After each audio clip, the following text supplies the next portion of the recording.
Hi, I'm Alexa. And I'm Andrea. Welcome to As You Are. Last week, we had our very first guest ever, Rania, which was super, super special. So in case you missed it, you can go and watch it.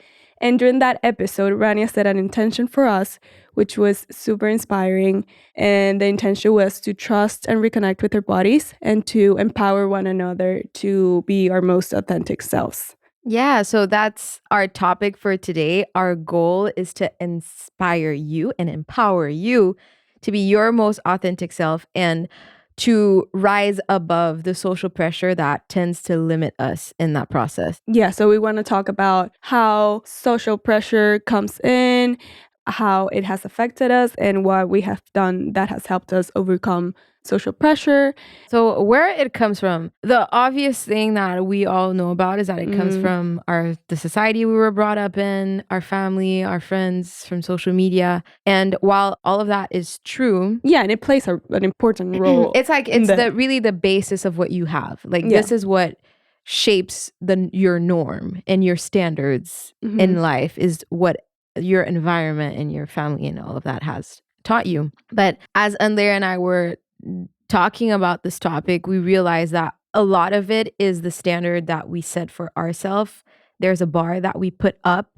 And as adults, we really believe that it's up to us to make that change and reanalyze those norms and think what makes sense for us, what we want to keep, what we want to maybe throw out. Yeah, it's totally something that we have the base of how we grew up and what we know and what we were taught and our society, but also it's like us coming up with that thought of what we need to be. Is us setting up those ideas of what is expected from us. And I think it's so easy to say, oh, it's just my culture. It's just because of my culture, or it's just because of my family. It's just because of my friends. At a certain point, you have to own up to and not be like the victim of it all. It's instead of like, oh, this happens to me because of something specifically, or because I grew up in this environment, or this is my current situation. It's like own it up and be like, no, I'm here because of my decisions and my own way of like choosing how I'm deciding to live my life. And it comes out to not being the victim of your own thoughts. Yeah, and I think there's, at least I can speak for myself, there's definitely a point where you decide that for yourself. Okay, you know what? I want to stop listening to what people have to say. I want to be my own person. I want to live more authentically. And for me, that has been life-changing. Yes. To achieve that. So that's our goal today. Again, be the most authentic version of you. And another thing too that we want to add is a lot of those norms are passed down from generations. And so going back to the blame, where it's so easy to blame, say, your mom for saying something or your dad for saying something, your grandma, all of these things come from, it's like they're doing their best. It's their perception of what life looks like and what it should be. And yeah, what it was taught to them too. To them, and that they want to pass down onto you.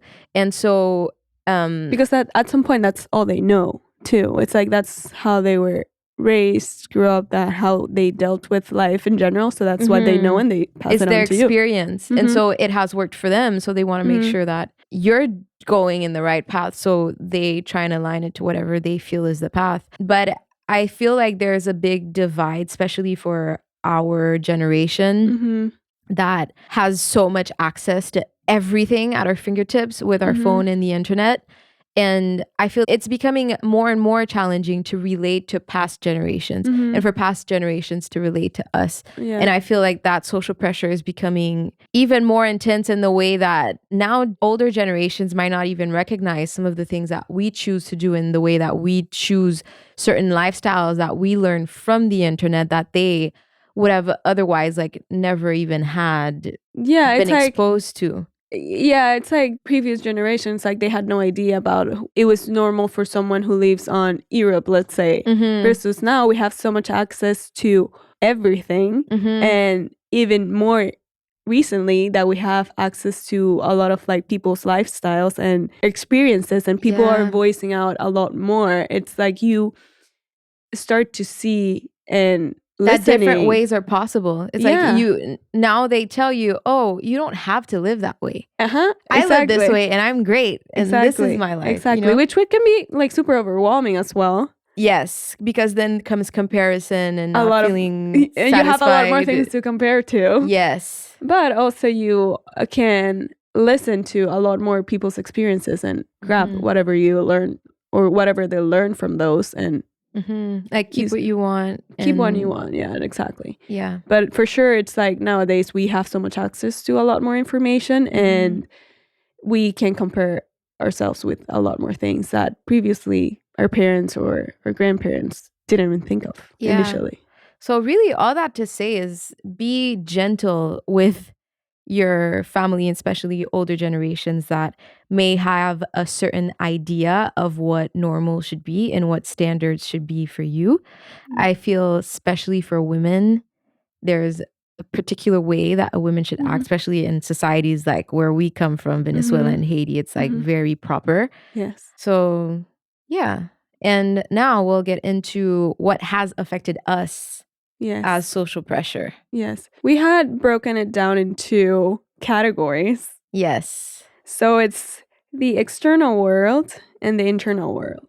So it's basically how we're perceived from the outside and how we're perceived from the inside. So let's start with the outside. Yeah.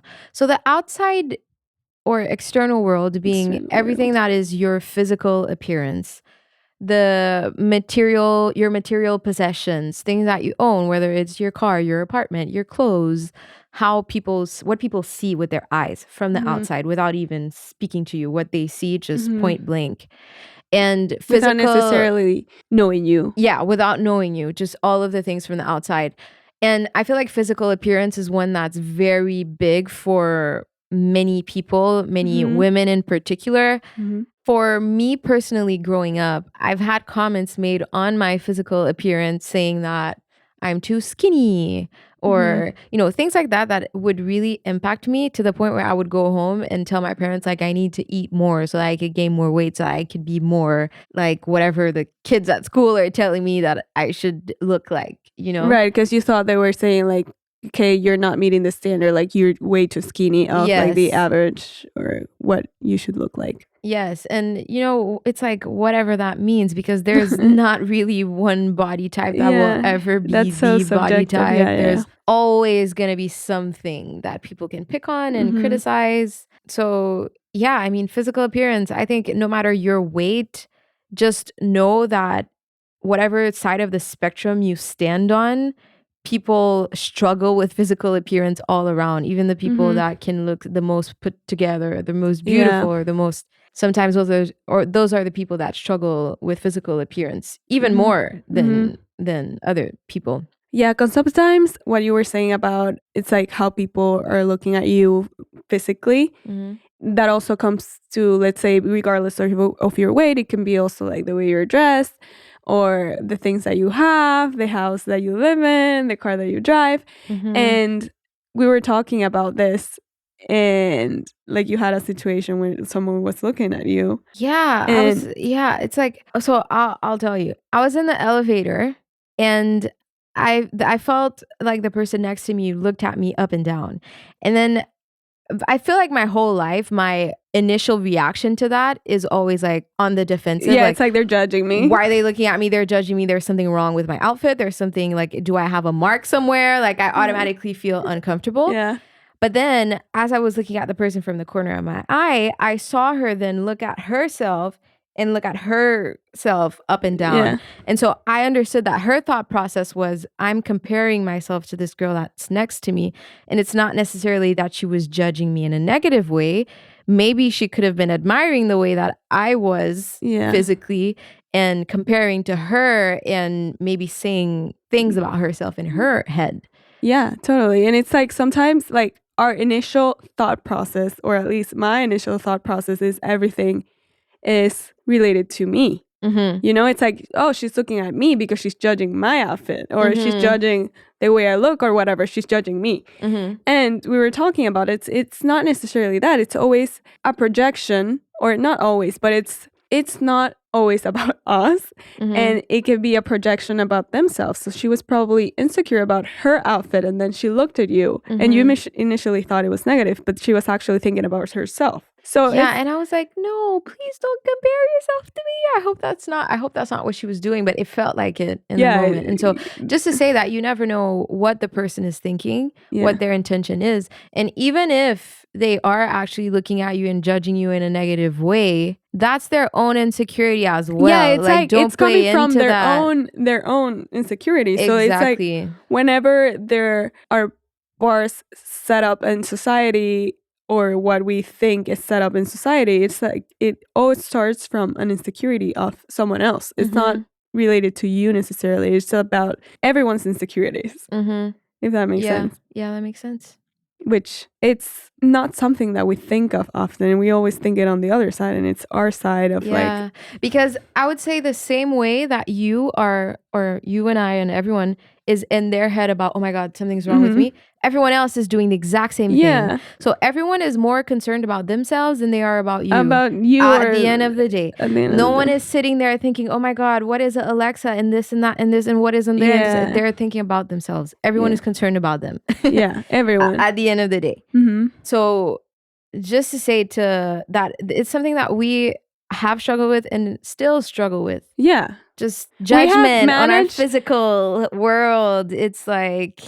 Yeah, we have managed to overcome some of that, but I think it's always going to be like in the back of our heads at some point and be like, of course, not as intense as they used to be, because you also grow up and you understand a lot more things and you start to care less about other things and more about others.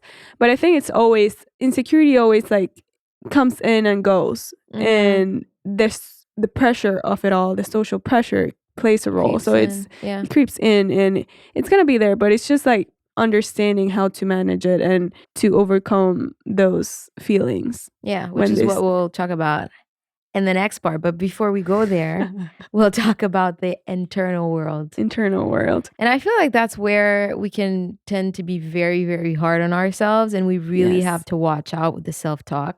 But by internal world, we mean everything that's like the perception that other people have of you, anything that plays into your reputation. If we were to give you an example, like saying something and then feeling stupid that you said that thing, and then you're scared of how people might... I have an example for Tell me.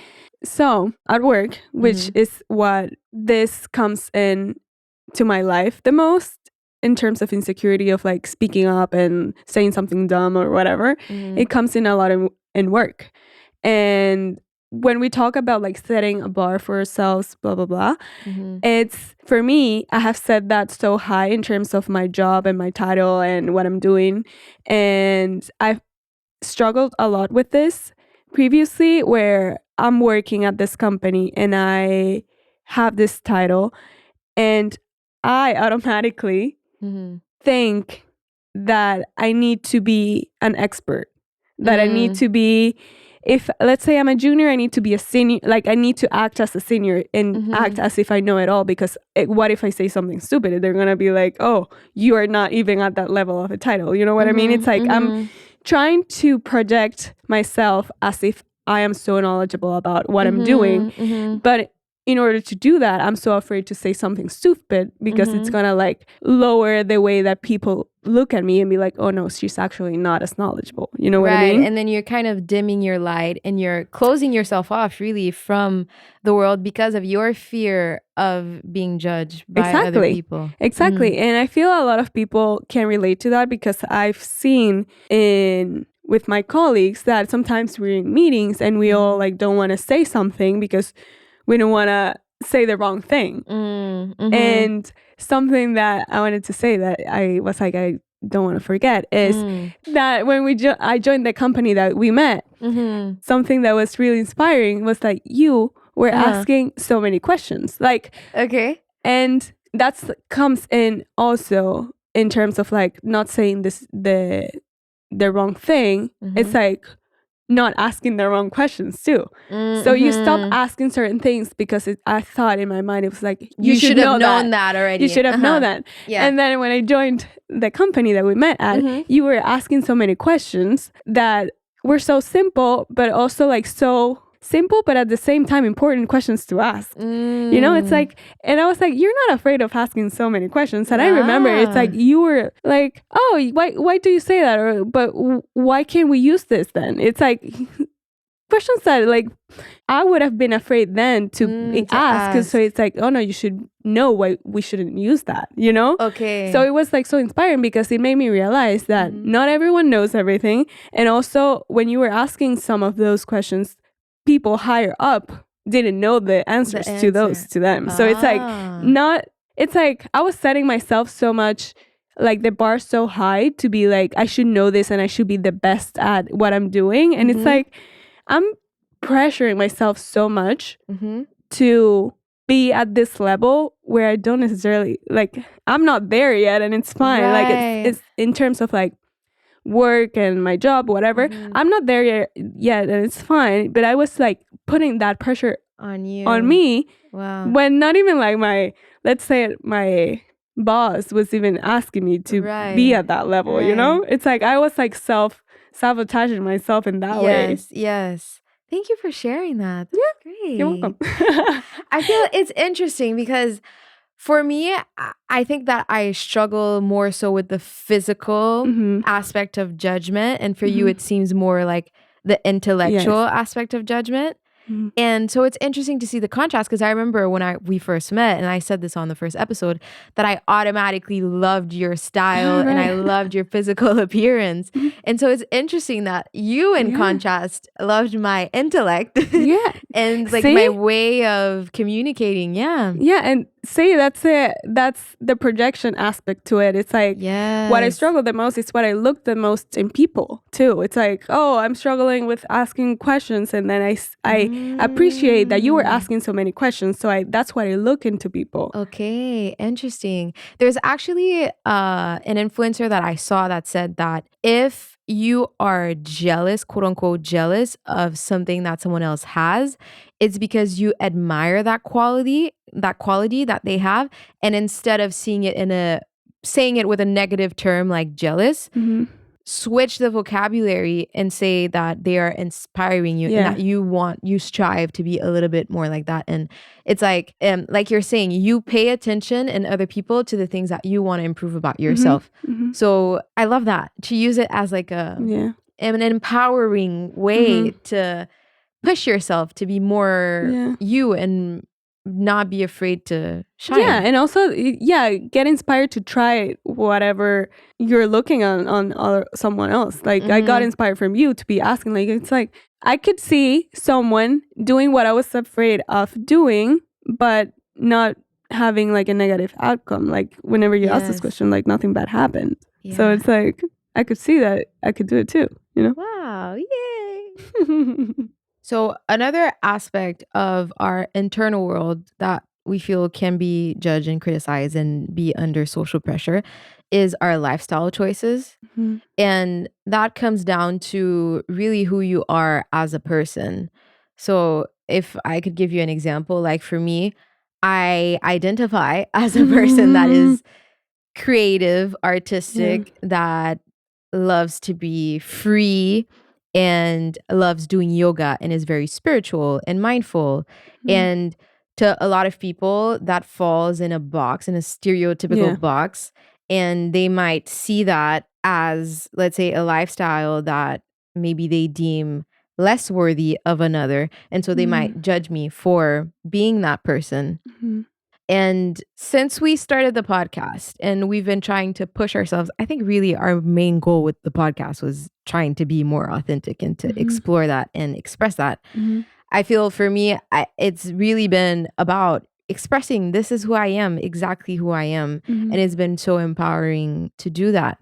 But right now we're talking about more the effects and like negative ways that it has impacted us. But this is something that for me, maybe like earlier on in life, I would have been afraid to show that side of me because maybe people might judge me for being a little bit too free flowing or a little bit too spiritual, you know? Yeah. Is there any part of your life that you feel people might judge you for, or have you felt there's a certain part of your life that you needed to suppress? Yeah. When you say about like you fall, like everyone's personalities fall into a box. When I was younger, of course, like you're figuring out yourself, but when I started like focusing a lot of like my nutrition, my fitness, blah blah blah, I fell into that box basically. And one thing that I noticed had so much social pressure was in the aspect of drinking and going out and not drinking while you're out. And at one point in my life, I was very focused on a diet. I was following this diet, and you should know by now that I'm like, at some points, I'm very black and white in things that I do. I've talked about this in previous episodes. And when I was doing this diet, I was like on one end of this, on one end of the spectrum, and I was like, I'm gonna do this diet like to the dot. So it's like eating this, I'm not eating this type of food, and I'm not drinking. Of course, drinking is like not in a diet at all. And I stopped drinking. But I was still going out. I was still having fun with my friends, but I was going out a lot and I wasn't drinking at all. And people, when they saw me with water on my hand, they immediately were like, "Why are you drinking?" And I'm like, "No, because I don't want to." It's like an offense to them personally, like to their life. Literally. It got to a point that I was like, why do they care so much? It's like, it's not that I'm not drinking, but I'm like falling asleep and I'm in the corner not talking to anyone. I'm like, I'm talking to people. I'm like dancing. Your energy is there. You're alive. I'm having fun. I hope people are having fun with me. It's like, it's not that I'm like ruining the party. It's just like, I'm not drinking shots with everyone, or I physically don't have like a vodka in this glass. I just have like water. So I didn't understand why people were so focused on like the aspect that I wasn't drinking. And I was going out a lot. Like I was with people regularly, and it didn't matter who the friends were. Like it could be older friends, younger. It could be on a completely different time of their lives, and they were all worried about it. And I started thinking that some people, which I'm guilty of when I was younger, it's like when you go out, it's like you needed that drink because it's like that social, you become more loose and you're like more social and you're like more outgoing. And it's like, I felt that, I don't know if people felt offended that they needed like the drink to go out. So they weren't understanding why you didn't. Because I think it's like, as we were exploring the topic of social pressure, you realize that if someone is judging you for something, it's most likely because they fear it for themselves, or they have something in them that it's causing friction for them, and that's why they're judging it for you. So for example, it could be something even as harmless as when you see someone being rude and it frustrates you that the person is rude. Why is it frustrating you so much? Is because you dislike that quality in yourself. And so you say, oh, this is bad. And so that reinforces your idea of who you are. This person is rude. I'm nice. And so that creates that like separation of, okay, you've judged them and that makes you feel better about yourself. That's like the contrast that reinforces your identity. Now, I'm wondering if in terms of that type of social pressure, which by the way, I've mentioned in the podcast before that I rarely drink alcohol as well, as part of my whole like lifestyle and I guess betterment. Your lifestyle. My lifestyle. I've also struggled with that. People looking at me and being like, why aren't you drinking? And being genuinely concerned, as if I just told them that I was like sick or something. Yeah, it's like, I'm not doing anything wrong, people. I'm actually doing something nice for my body. Why aren't you drinking? Like, you don't want to drink? Take the shot with me. Okay, let's go. Take a shot. And I'm like, it's like, they wouldn't stop, right? They don't stop. And even if I tell them like, don't worry, my energy is here. Like, I'm here with you. Like, we're partying. I'm here. It's not enough. They're like, but where's your drink? Yeah. And so I wonder if there's a part of that is like, is it because they feel they can't get out of that social pressure that they find it so weird that you're able to get out of it? Like, I don't know, why? because it made me think back then that since I was getting those comments so regular, it made me think like, why are people so worried about this so much? Yeah. Like, it's not that I'm telling you to not drink. It's like I'm not drinking. I'm not judging you. I'm You like, go ahead. You do whatever you want to do. Yeah. And I was thinking about it. It's like, I don't get it. It's like, why were they spending so much energy into like the fact that I wasn't drinking? And that's my only conclusion. It's like they were projecting in a way and being like, it's not that they can't go out, but it's like they wouldn't feel comfortable not drinking. I don't know if that's the case, but it made me realize that. And luckily, I was so focused on my diet that I was like, no, I don't. You had your own priorities, so it didn't even matter what they thought. Yeah, at that time, I was like, previously, of course, like I've had dealt with that when I was younger, and I was like, oh yeah, I'll take the shot. Or, oh yeah, let me just have something to drink, whatever. But at that point, I was so focused on my diet that I was like, no, I'm not ruining my my goal just because you're saying something. And that is so empowering to be able to say no to drinks before, even if, let's say, I didn't want to take the shot. I'd be like, okay, I take the shot and then I do this and throw it back at my shoulder. Yeah.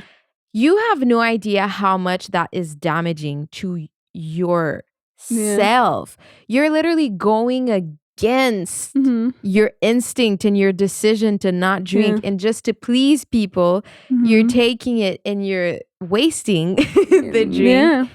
It's like, I feel like this goes back to an episode where we talk about setting boundaries and being able to say no. Does. It all ties we back should to link that. it. We'll link the boundaries episode. If this topic is interesting to you, I think you'll find a lot. Yeah, that's a good episode. Information on there. Yeah. On setting boundaries for yourself. So yeah, that's a perfect example of learning how to set boundaries in order to become a better version of you, the version that you want to show up as.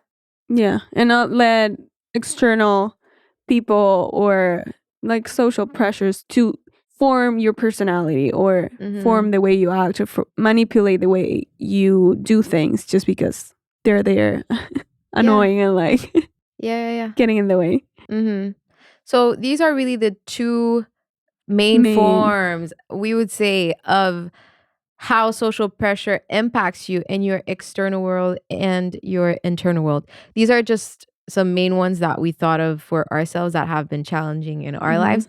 So we'll let you know how we've been able to deal with them. But think about this for yourself. What about your exterior or external world you feel you have to be careful about, or that you feel judged on? What about your internal world you feel criticized on? Where is it coming from? Is it coming from your family? Is it coming from yourself? You really have to pay attention to your self-talk as well. The way that you talk about yourself. As we were saying, setting a lot of the times that bar, that norm is set by ultimately us at the end of the day. We're responsible. Yes. And I think that can lead us to what we have done that has helped us overcome. And I like that because at one point I saw a video where someone was talking about success. And for me, I always looked at success as being to have a great job, my own company, making a lot of money, having this huge house. And that's success to me. But on this video, they were talking about that success looks different for everyone. And what looks like this life that I just mentioned, successful to me, someone else can be, their form of success is living on an RV and driving around the US and just having a dog and living life carelessly. For me, that's not success, but it's valid for them. It's to valid see for them that as success. Yes, but those people might feel that they need to have the huge house, the nice job, their own company, making this X amount of money, because that's what society has taught them that it's right. So sometimes people put a lot of pressure that that's what they have to achieve in order to be successful. But for some people, it's not. I mean, for me, generally, I like a huge house. I like that lifestyle. So it's I like it. But for some people, it's like, no, I just like living a different lifestyle. I think to the social media piece that we mentioned, let's say I'm from Haiti, you're from Venezuela. If we grew up without internet and without being able to travel, and we were always with our family members, the same people all the time, that would be our only version of reality. Yeah. Yes. All you do is you go to work, you do this, you build your house, you build a family. That's life. That's success. But now with social media, you see the people in RVs doing their trips and they're living a great life and they're happy and they're sharing it. And that gives you another view of what life could be like. But then again, to be careful with comparison. Yeah. And also, the way that people portray their lives on social media is not always exactly the truth. Right. But it just gives you a little peek that maybe you would have never had before. Or even living outside of Venezuela and Haiti. Living in the US, we're exposed to so many things. So many different things from our culture, basically. So it's just like keeping in mind that not everyone's ideas or bars needs to be the same as yours. You need to connect with yourself and align with whatever you want to achieve or who you want to be. And that will be your bar. It's not someone else's bar. Yes, I love that. In season one of the very first episodes that we did on meditation, I mentioned this program that I did on Mind Valley with Jeffrey Allen, which really changed my life. Part of the program, he basically had you hack your reputation. And that was a very powerful way for me to move past certain things that I was holding on from my past experiences in high school. And so I just wanted to mention it here because it's really been something for me that has helped me grow and become more my authentic self. But really okay, so I'll just go right into what the exercise was. Okay. So basically in meditation, he had you imagine your aura. And he tells you that your aura holds information and memories about who you are and how you present yourself to the world. And so in meditation, he was saying, think about all the negative things that you feel you have as part of your reputation. Take these things and visualize them leaving your aura, literally like pieces of paper, take them out. Negative words, just remove them from yourself, from your aura, and replace them with all of the good things that you know that you are, your essence. Replace it with that. And he basically was saying that if you have control over your reputation, we might think that our reputation is outside of us and people set it. People set your reputation. Yeah. But in reality, you control the narrative of what your life story is and who you are, how people perceive you. That's so true. And so that was a very powerful exercise for me because I was focusing now on my best self, my most, joyful and pure really is the word. My purest self. And authentic. Pure and authentic. And radiating that from me, from my aura. And as much as it can sound very abstract, like, okay, how does that really work? Like, you can't really hack your reputation. By doing that, by changing your thought pattern of who you are, your body language will change, your vocabulary will change, how you act in front of people will change. Therefore, people will perceive you differently, and you will hack your reputation. Your reputation will transform according to what you said it to be. So if you're someone that believes, people really don't like me, I'm this and that, I'm this and that, and it starts projecting out too. It's like the same way that people are projecting to us, it's you project out onto people, and people, I'm not kidding you, like I have experienced that for myself, that sometimes I feel a certain way and I'm not kidding you, it's I've had those experiences when I think about something about myself and I can tell that they feel that way, and at one point I changed that mentality. I was like, let me not be that person. And when I completely changed that, people started approaching me differently. Yes. And it's so crazy. Yeah, because it projects out so much more than we realize. It projects out. And we've mentioned this many, many times before, that people can read your energy. And it's not just abstract, okay? For the people that need it to be a little bit more tangible, it's not just energy abstract.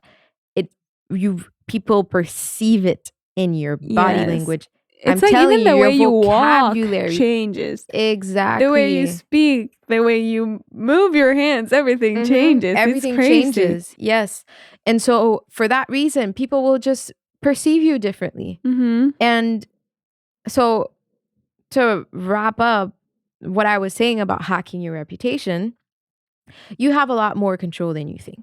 Yeah, no, actually, I have never thought about it after you just said it, that I always thought the reputation was like people knew about me, but it's actually I'm the owner of what it says, basically. Like the breakdown of it, I'm the owner, but I always thought differently. Yeah. And now that you put it that way, it's so true that we're the owners and we get to choose our reputation. It's not other people choosing ours. Yes. I would add to that, as long as it truly aligns with what you want for yourself. Yeah, right? totally. Because I feel like that's where the most powerful change happens. It's when it's totally aligned with you and who you are, then it really comes through.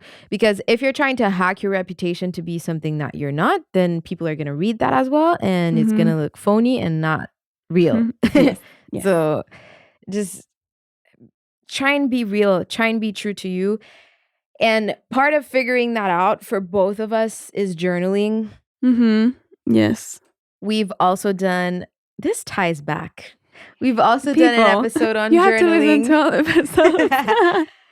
But it's so true. Journaling, it helps in so many ways. And with this, it's writing down what you feel, what do you want to be, who you want to be. All the answers are going to be there. Yes. And even if, and we talked about this in the journaling episode, that it will not come through the first time that you're journaling. Yeah. No. The second time that you're journaling. It comes through over time. You'll see patterns that get repeated about your story, your life story. And it just helps you really be like, oh, so that really is what I want for myself. Because sometimes you forget. And so writing it down, we think, is a very powerful way to connect with that authenticity. And also to recognize moments where we might feel judgment and change a certain way of acting because of other people. Journaling helps you figure that out as well. Because as you're writing, you'll also realize certain things like, why did I act that way? And it helps you understand or like dive deeper. Yeah, so I would say journaling, definitely one of the biggest tools for self-discovery. Another thing is not taking things personally, which we briefly mentioned on last week's episode. When you set yourself free of taking things too personally and don't feel attacked by what other people are saying, you start caring less. And at some point, it's, okay, you think that, good. It's like you start to detach from what someone else is thinking and more like what you believe. So I like this example that I've heard so much, that it's like, oh, I hate your pink hair. And it's like, I don't have pink hair. What? And then you keep walking. It's like, what are you even talking about? The same thing goes like with everything else that you do. So it's like, if you feel people are judging you, it's like, but just come back to what you truly feel and be like, no, this doesn't really align. So it's like you get to, in some ways, you start like losing that fear, and then you start acting up and be like, oh no, this is what I want to do, or this is like, I shouldn't be afraid of like what they're saying about me. Yes, I love that. And to that, I would add to not be afraid to be your own psychologist. And whenever something hits the spot, ask yourself why. Yes. Like, yes. Okay, that penetrated. Whereas other stuff you could let it pass. Some things will penetrate, and they will press certain buttons and use those moments, because this is where the transformation happens, is when you're able to pinpoint, oh, I felt something. I felt something there. Like it bothered me. And then stay there, analyze, why did I feel that? I probably, and it happens.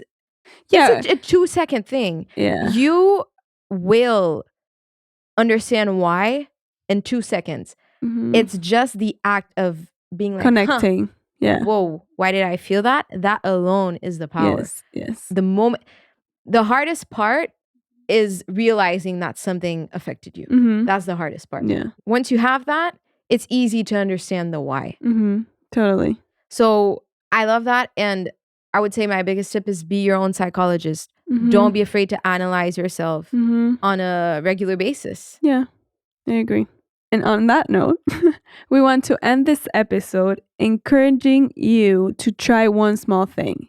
It could be whatever relates to you on what we've mentioned so far, what you feel it's something that you can achieve. You don't need to start from 0 to 100. You can start small and eventually you'll normalize it, and then you'll be able to get better and better and better, like 1% each day. So just find something that aligns with you. And don't be afraid to do something that is outside the norm or that it's outside of what is expected from you. Try to connect with yourself and align with what you truly want, and then not paying attention to the external aspects or the external pressures, and understand whenever you feel something affects you. Try to understand why and deal with that. That's perfect. Start small. Yes. And then with that, we'll leave you with this quote that I read that I love and inspires me to be authentic. Be yourself so the people looking for you can find you. I think I need to repeat that one more time. Okay, you can. Be yourself so the people looking for you can find you. It's self-explanatory. Yes. If you act like someone that you're not, you'll keep attracting people that you don't want in your life. Yes. If you align with who you are, you'll find yourself surrounded with the most beautiful and wonderful people. Yes. Really think about the words. Yes. On the quotes. So that's it for today, guys. Yeah. If you like this episode, let us know in the comments.